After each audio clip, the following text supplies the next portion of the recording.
What tips do you have for teachers with helping their students achieve in studies of religion?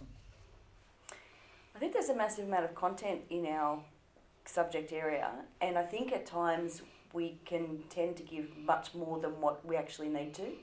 And I think it's a responsibility for the teacher to really make sure that where it can be streamlined, that it is streamlined.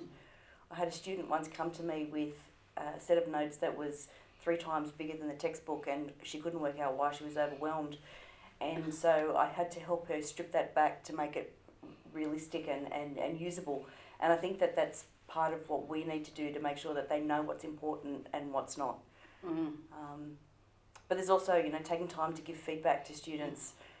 When those scripts are handed to us for feedback, that we actually do give it to them, and that it's not just a tick on a page, but this was done well, or have you thought about adding this, or this could be better if.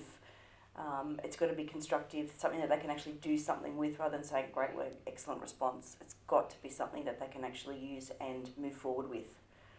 I find too a lot of students find it difficult to even start.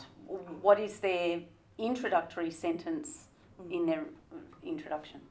So joint constructing in class, an introduction is good, and then saying to the students, okay, so now you go and finish that in time conditions at home, and then I'll collect that next lesson.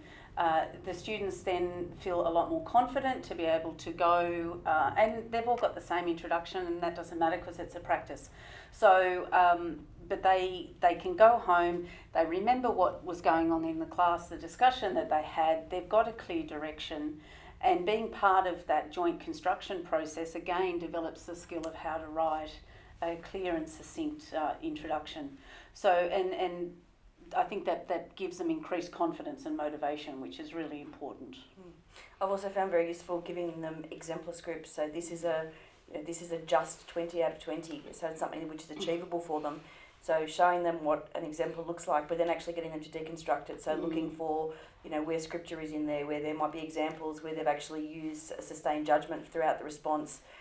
6 different highlighters might be on the page, but they can actually see what's there and what's not, and so that gives them a good sense of this is what is required and I can actually achieve this. I think that that just 20 that you're talking about, Diane, is really important because the senior markers, where that's what we are looking for in our benchmarks. We're looking for a benchmark that, for example, is just a 7 out of 9. It doesn't, or just a 9 out of 9 or a 20 out of 20. You will get those responses at the marking centre that are a 25 out of 20. And that student has a very clear understanding of the syllabus, has a clear understanding of the content, and can write very well. But students can still achieve a 20 out of 20 for their essay that is not at that same standard, but it is at the same standard that the criteria is asking for.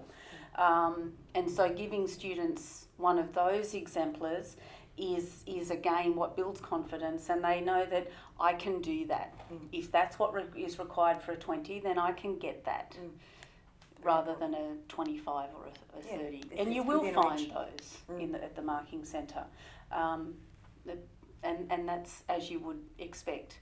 But making sure that your exemplars are achievable I think is a really, really important point to raise.